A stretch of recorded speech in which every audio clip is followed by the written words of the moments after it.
This is Gun Talk Nation. Welcome to Gun Talk Nation, brought to you by Springfield Armory and Crimson Trace Complete Focus. Gun Talk Nation is also brought to you by ATN, offering Smart HD, Ultra HD, thermal, night vision rifle scopes, binoculars, monoculars, rangefinders, goggles, and more for hunters, outdoor enthusiasts, military, and law enforcement, with features like Bluetooth Wi-Fi, Bluetooth, I think there's a Bluetooth, Wi-Fi. Yes. Bluetooth, new Wi-Fi, long battery life, Ultra HD sensor resolution, full HD video recording, and more. Sounds like a lot of marketing, but it's really cool. That sounds like a lot of fancy stuff. Cutting edge technology meets quality parts in every ATN. And that is definitely marketing. That's mute marketing speak. But for reals, though, the future of optics is already here. Find yours at atncorp.com. We were out shooting one the other day. We loved it. Yeah, we shot it. It's neat. It's you have to get used to new tech. You know, it's like, and people think like, oh, you must be into the tech stuff, right? I'm like, I when I use it, then I'm like, oh, okay, this is neat. But you kind of have to drag me kicking and screaming. You do. I like, you know, I would be using a flip phone still if they would let me buy one and use it. Yeah. BlackBerry. A B B B. I think that was before the BlackBerry. So that was today on Gun Talk Nation, we got one of our old buddies, Barret Kendrick. Barret, welcome in, man. Thank you. Glad to be here. So Barret is a firearms trainer, and he's helped us out on FPD. He's been a bad guy. He's been a trainer on First Person Defender, and happens to live locally. So I said, come on in, let's tell stories. Yeah. Oh, yeah. Glad to be here. Thanks, man. And he's booked solid right now because all the influx of new gun owners we have, they say, well, we want to carry. We want our CCW, our concealed carry license. Yep. And he happens to offer some classes. And so we were going to pick your brain about like some of the crazy stuff you hear, because we all hear it. Right. So we're based in Louisiana, and you've got to have a permit to carry concealed carry in Louisiana. I won't get into all the, you know, there's like yes but things, but so Barret, class is full lately. I mean, if I put it on the calendar, it's full. Yeah, you know, it usually doesn't take too long to fill them up. Do people tell you why they're getting their permit? Do they? I mean, we can all kind of assume, but do they have any specific stories or reasons they tell you? Certainly. I've got some people that come in there. Like I had a guy in there yesterday that he recently had an experience in life where he was put into an encounter, felt very uncomfortable, got law enforcement involved. And ultimately, you had somebody try to block him in his driveway. It was kind of a cat and mouse game with somebody chasing him around in the vehicle for a while. Oh, wow. Pulls up at the sheriff's substation while on the phone with 911 trying to get help. They weren't there when he got there, kind of thing. And so, you know, I've got those people, right? Yeah. That, you know, something happened in their life and they don't want to be caught that way again. Yeah. They recognize that really they can't depend on anybody else, right? They can depend on themselves. So now they're taking those steps to move forward with that. Yeah.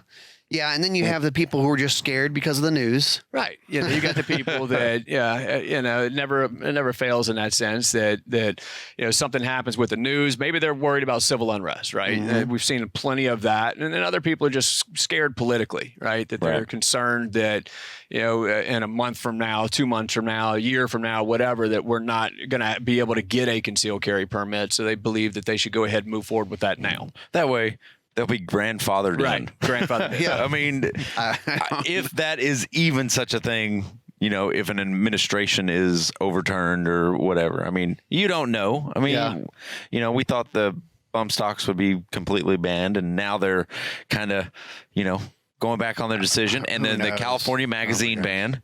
Yeah. Well, that's been going on for years now, right? Yeah. I mean, it's just normal now. At least the lawyers continue to make money. I'm concerned about their welfare. Because they need billing more. Their hours. Right. Get those hours billed, baby. Have you ever turned someone away? I have. Yeah. Ooh, that sounds like a story there. What would be a reason for saying no? I don't think I'm going to teach you. You know, it's, you know, Louisiana is a shall issue state. meaning, right, that the state puts out certain reasons someone could be disqualified. And as long as they don't meet those reasons, then Louisiana has absolutely no choice but to issue a concealed carry permit to that individual, right? Well, I remember one person that kind of came through that, although he's not disqualified for one of those reasons, that I have enough awareness just from personal life that was never going to be someone that would have my name on that person's certificate, right? You just, right. you just had a sense about it. Yeah, absolutely. So I've had that. I've had people call up and want to take the shortcut route, right? And last time I got my concealed carry permit, and I'm almost quoting this. Last time I got my concealed carry permit, I went to the guy's house. We sat down. We had some tea. Went out in the backyard and shot. And then he gave me the certificate. I'm like, well, you showed up to the wrong place. Yeah. How civilized. Right. I made my dad sit through all 10 hours. Congratulations. Right, like, no, there's a certain number of hours you're supposed to do, and that's what I do. Yeah. Yeah.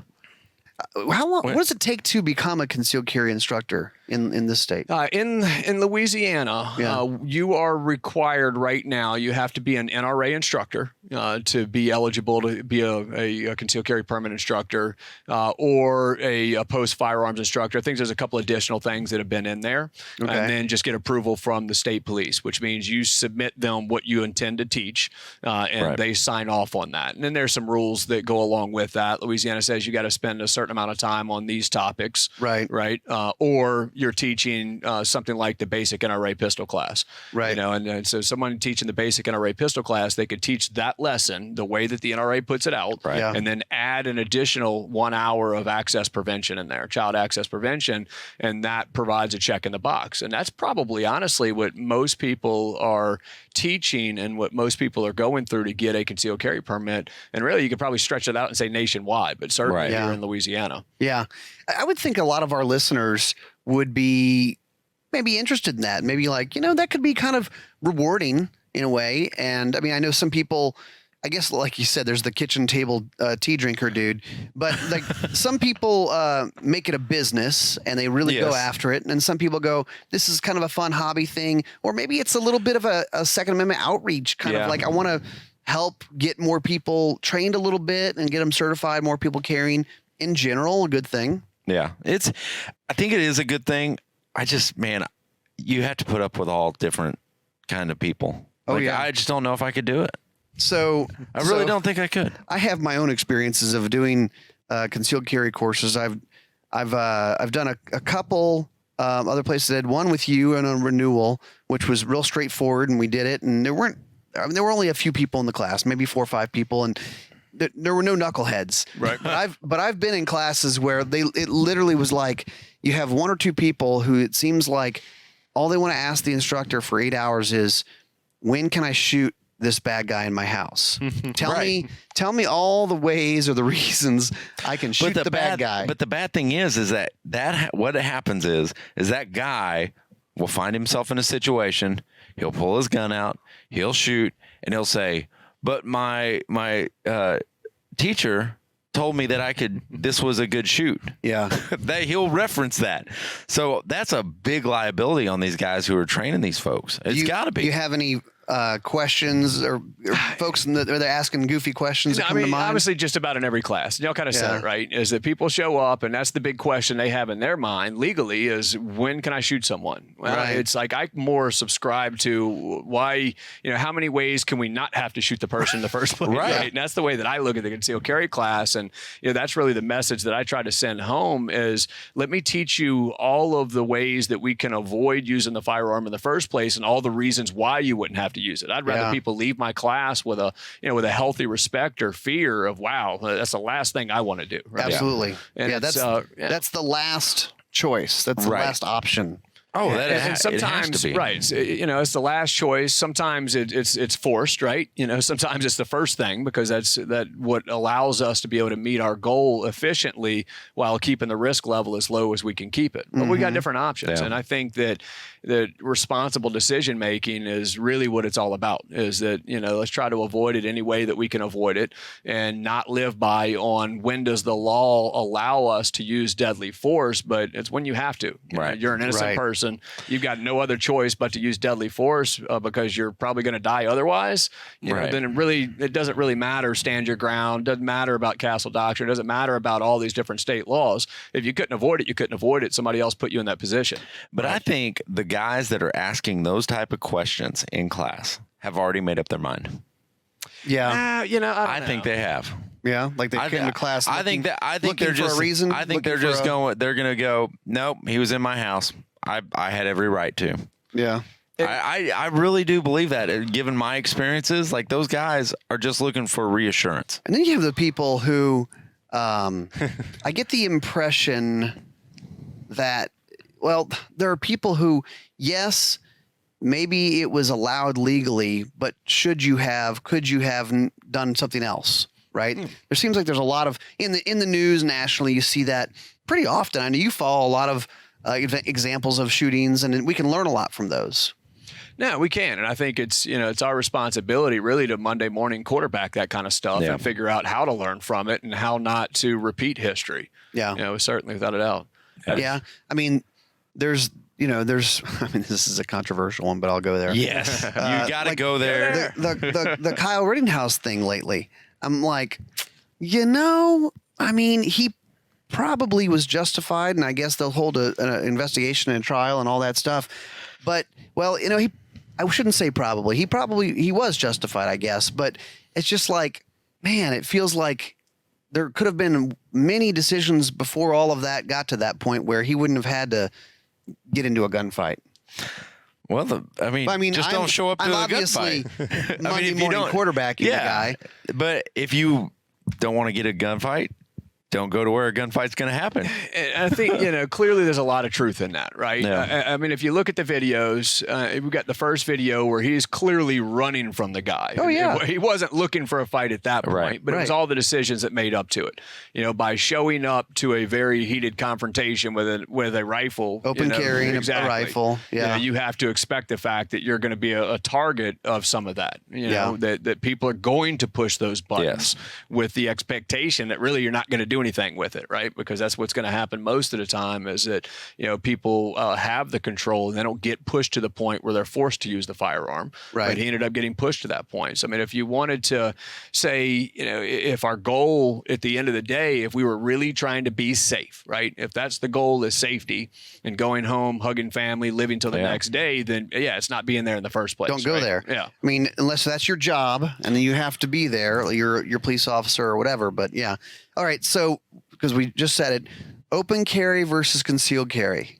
What are your thoughts? That's a big can to open. I'm just throwing stuff up there. He's like, geez, let's just start fights with everybody listening.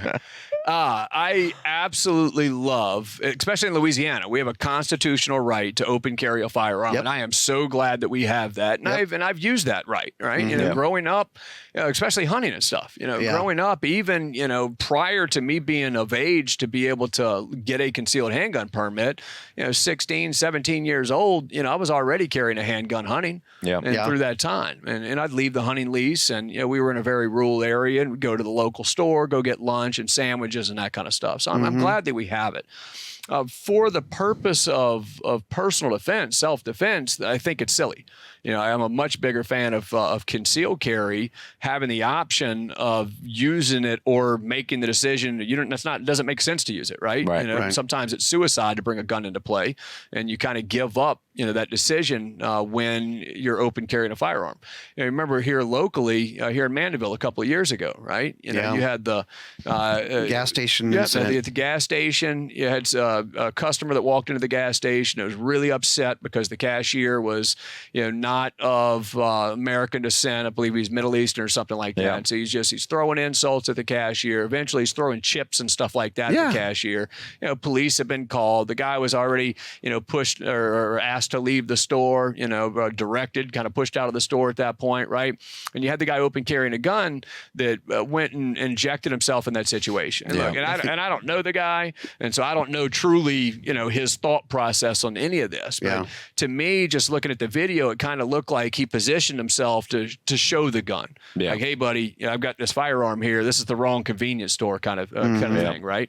Here, you want to answer that? Yeah. No, but and then he the bad guy, the guy who was the aggressor, eventually kind of went for the gun. He did. Because he could see that the guy had a gun. And that's the first thing you want to go for is like, if what I'm saying, control that. I'm saying the bad guy, the aggressor, went for the gun. The aggressor did go for the gun. And then the guy was at that point kind of forced. The hand was forced. The hand was forced, and we can talk about that one a good bit, right? But I think that that's one of those that I throw into the file cabinet, the category of yes, legally that was justified, but completely didn't have to happen. It didn't have to happen. No. And I think the ultimate trigger on that one was the customer finally leaves. And the irate customer finally leaves, gets in his car. You can see the car squat down on camera when he sits in it. And then the guy open carrying a gun goes out the store, to get walks around back to go get the license plate. And that's what triggers it. And so when the shooting took place, it's fully justified, but it was also one of those that it was avoidable. Again, what would have been the better decision? Lock the guy out, right? Yeah. Right. Lock the door. Bye. It's interesting. And I think we can learn a lot from those. It's like FPD. And one of the things that I've seen on FPD a lot is you either have people who are very eager to get in a gunfight, and so they do things wrong because of that. Because hey, I'm on this show. I've got a Sims gun. They got a Sims gun. I'm going to shoot somebody. Or you have somebody who's not willing to turn on the mean gene and go, okay, you are seriously getting attacked now. You need to do something. Right. But there's also that whole, when we kind of go, okay, listen, there are things you can do before the gun comes out. And if you are concealed carrying, now you've got options, I think. Yes. But versus if you're open carrying, it's going to be like that dude has a gun or that guy's grabbing for a gun versus, let me think about this. I can be the scared, sniveling bystander in the convenience store. So they don't even know I have a gun until I, go behind the chip rack or something like that. So you have an advantage, right? Yeah. And, you can maybe manufacture an advantage or wait for an advantage or, like I said, choose not to even use it in the first place because or you have that option. It doesn't help you meet your goal. And it's that has a tendency to go away some, right, when it's open carry. And I think that the big misconception is, well, if I've got the firearm in such a way that people can see it, that they're going to be scared and not do something in the first place. And, that may be true for a lot of people, but there's a lot of people open carrying guns that, even locally to New Orleans and stuff and home in this area, you've had people that have had their firearms stolen in armed robberies because the bad guy says, well, this is easy. All I got to do is point a gun at him. What are you going to do now? Right. Right. That reactionary gap is think about all the law enforcement officers that are assaulted every single day and week that are open carrying firearms. And it's, it's the gun's not magical. And I think that, like I said, I like open carry. I think that it should be constitutionally protected. I think concealed carry should be constitutionally protected for that matter. Yep. But I think for personal offense, it just makes a whole lot more sense to keep it hidden unless you need it. Yeah. Strategically, tactically. Man. Well, because we dealt with that in some FPDs too, where, the guy was targeted, because he went for his gun. Right. And you're the first one to get noticed. Yeah. And when you depending on how you do it. Yeah. And when you introduce a gun into anything, it escalates it a little bit more. Yeah. Automatically. When you're right, concealed carry, you don't have to introduce it. So, Barret, I got a text this morning from a buddy of mine, and this is a text or a phone call that you get all the time. We get asked to recommend guns all the time. What gun should I get? What gun should I get? So it's so funny to me because it's always like, well, I think they think that I know, like, there's the one gun that will fix all their problems, and it's the only good gun, apparently. Well, which gun do you like, this or this one? This actually, he gave me two models or two manufacturers, and maybe that's because all that his shop had, right? And well, what's it for? Well, I'm not going to conceal carry it. I'm just want to go shoot it at the range or whatever. I was like, okay, but it's going to be handgun, so probably a 9mm is probably a full size. Yeah. That'll be the most complete. He wanted to get a 40, so I want to get either this one or this one in 40. Why 40? What? I want more power because when I go hog hunting, I want to be able to use it there. Oh, okay. Different thing. Right? Never mind on the 9mm. Maybe a 10mm if you're wanting semi-auto. And so I was saying, hey, look at 10mm. But it's just I know you get this question all the time, right? What gun should I get, Barret? Certainly. The way that I look at it is this, starting off, you can equate it to vehicles, right? What car should I get? So you kind of started off with that is what are you going to use it for? If you plan on pulling a travel trailer around town, well, then the Toyota Prius is probably not going to be the best option. Yeah. If you're planning to put it on the racetrack and run circles a whole bunch of time, then my truck sitting outside is probably going to be rolled over at that point, right? Yeah. And so context is always very important. I like very simple design guns, but I think at the top of the list, the firearm needs to be reliable, right? You need to have the expectation if you're pressing the trigger on it that it's going to go bang. So if you think about automobiles, did y'all learn to drive on an automatic transmission or a standard transmission? Kind of both. Kind of manual. Yeah. Manual transmission. I learned on the manual as well. Years before that I could legally drive. Exactly. I'm already kind of driving around with standard transmission on some of that being rural property and some of it being roads and whatnot, learning how to drive trailers and all that. But if you think about the standard transmission, you've got the additional pedal on the ground. Now we've got all the gears that we have to work with. We have to pay attention to the RPM gauge or pay attention to the noise of the motor. You've got the additional complications when you got the person behind you and you're on your hill, right? You're just starting. That's right? That makes me I got so nervous. Oh God, we're at a stoplight. We're on a hill. Oh crap! And the guy just run the red light. He is like a foot from my bumper. Crap. Exactly. That's when you just start backing up just a little bit, and he's like, "Oh crap." So it's if you think about trying to train someone on a vehicle in 2020, which one's going to be easier? The one you got all those extra variables that come into play, or the one that you just put it in gear and you've got a gas pedal and a brake pedal, right? Yeah. And that's how firearms are, is that, let's not go after something that's super complicated. Let's get rid of every single variable that we can get rid of. Yeah. And so I'm a big fan of modern striker-fired semi-automatic handguns. Your Glock, Smith & Wesson M&Ps, Springfield XDs, the SIG P365, right? CZ P10.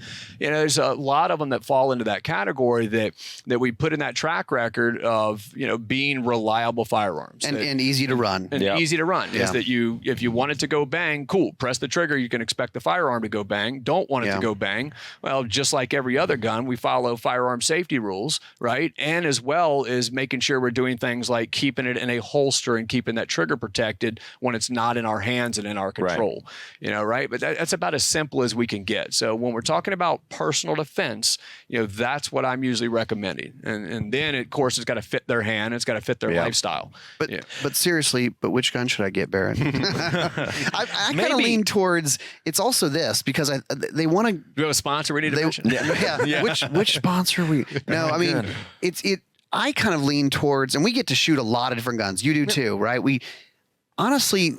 There are a lot of good guns. There are way more good guns than there are not great guns, I feel like. I don't know. I tell people, and I make up stuff, right? I make up numbers, but when you walk into the gun store, most of what you're looking at kind of goes back to the car thing, right? Most of what you're looking at is wrong for the context of what we're talking about. So we can narrow that down a tremendous amount more. Oh, yeah, as far as like ease of shooting. Yeah. In that category, you're right. There's a good bit of stuff that is in there. So there's a lot of different options, different manufacturers, different sizes. Yeah. Right now, it's whatever gun is available. Right. But maybe the better question for Barret these days would be iron sights or red dot. Oh yeah, everybody's starting to get on the red dot bandwagon. I mean, that's going to be the norm. I mean, not too far off. Every single gun will either have a plate on it or will come with a red dot. I kind of think of it like when we started putting magnified scopes on rifles. And I mean, this is really actually before probably most of us, but I guess I know it through hearing from my dad and my grandfather talk about it, that all these old shooters and hunters were losing their minds. We're like, you're going to put a 4-power scope? That's just like cheating. It's like, like, why do you need all that stuff on there? And now it's kind of strange to see a rifle with just iron sights. Right. you know? No, it definitely is. The red dots clearly make things easier at distance, right? Mm-hmm. Yes. Without a doubt. Well, if you look at most self-defense shootings, like if we look at somebody like the data that Tom Givens puts out, we look at 92, 93% of shootings taking place at about 21 feet and closer. Right. That's not very far distances. And I think that where the red dot shines is well beyond those distances. So I kind of look at red dots the same way that we looked at lasers a decade ago, is that, it's not going to make a bad shooter a better shooter.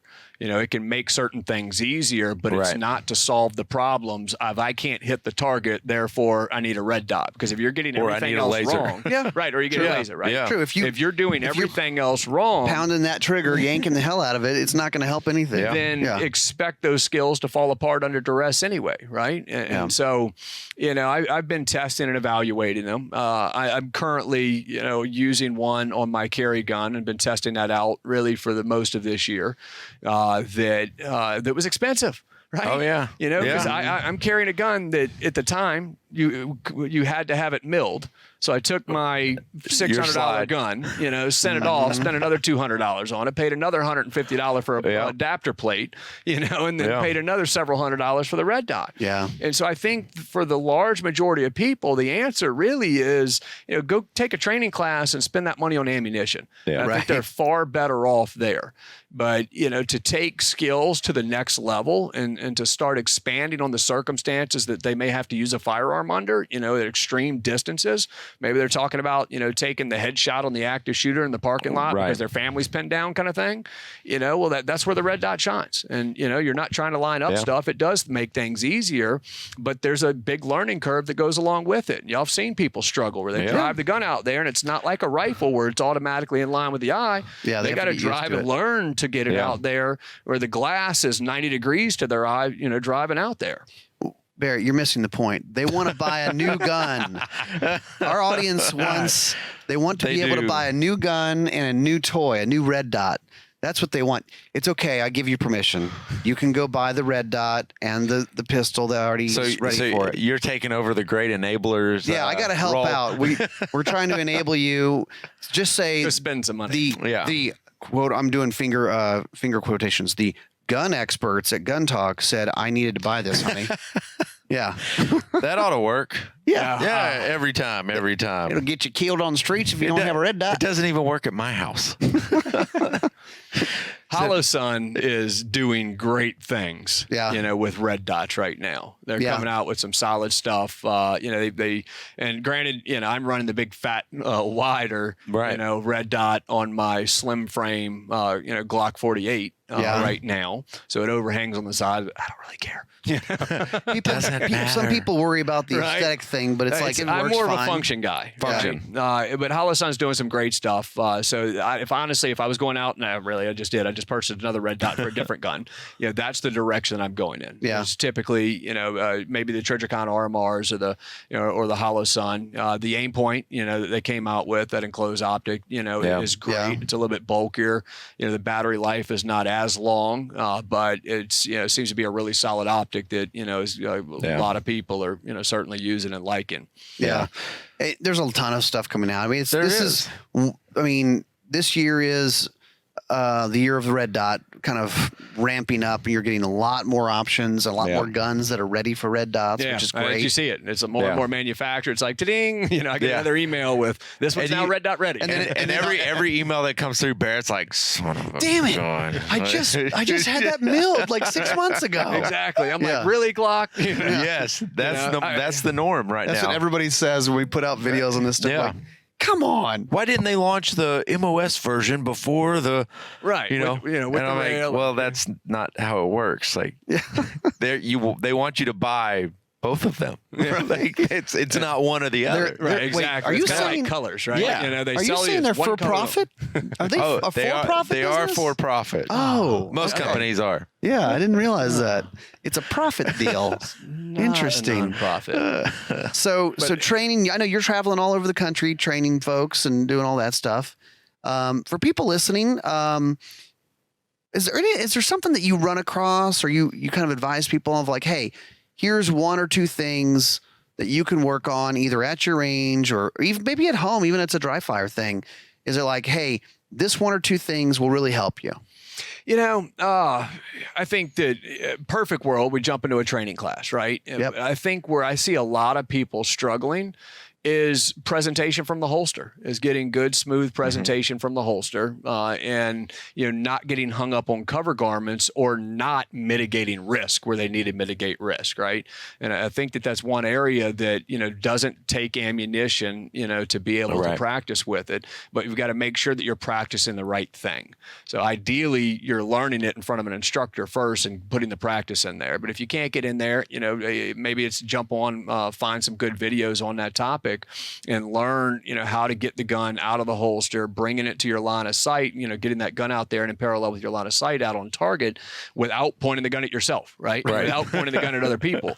Same thing coming back in. Learn how to get the firearm back into the holster without trying to dig the nose into your body. Slowly. Right. Yeah, exactly. Slowly reholster. Or if you're working on the front, right? If you're working appendix carry in the front of the body, the making sure that you're opening the hips up as you're reaching for the gun, and same thing before you're putting it away. That way the muscles getting clearing your body and get it away from you. Yeah. So I definitely think that that's something that can be worked on, where people can learn to really get that gun and aren't necessarily getting bad reps with the shooting portion, right? Yeah. With dry fire practice and stuff, it can be used at a higher skill level, to reinforce something that you already know that you're doing perfect, right? But without the noise, without the recoil, without the feedback on the target, you may be actually doing it wrong. And so, I'm always hesitant to have someone doing dry fire practice that has not built that skill correctly already. True. Yes. Well, what are you practicing if you've never been taught? Just pulling the trigger. Yeah. Let's go yank on a gun. Yeah. That's all it is. Yeah. So I think we all have to go out and look for more ammo. Because it's out there. It's out there. Yes, dude, you're I gonna was pay. at a gun shop today. They had cases of 9mm. Yeah. You're going to pay a little bit more than you used to. Yeah. But that's the nature of the beast. And that's it. That's the penalty you're paying for not purchasing it 9 months ago. Yeah. Right. Yeah. And it's, that's the penalty I paid several months ago when I bought a bunch to have on hand for students and stuff, is that I needed more on hand, and everybody's paying more. The gun stores are making less money now on ammunition than they were 9 months ago. Yeah. So it's, everybody's paying more. So if you're going to get it, without a doubt, you're going to be paying, at least twice as much as you used to pay for it. Winter is coming. Those were the good old days. Winter is coming. 6 months ago. Don't wait to start chopping wood. It's always coming. You're right. True fact. You're right. Yeah, true fact. Well, Barret, thanks for being with us, man. No, I'm glad I could be here. This is fun. It's always good to talk with somebody you're on the range all the time, you're training people all the time and doing it. So it's not like a theory thing. It's like you see a lot, It's in you hear practice. a lot of that stuff. So And that's bearcotraining.com. That is. All right. Bearco. So Bearco, BEARCO training.com. Cool. All right. We'll see you next time on Gun Talk Nation.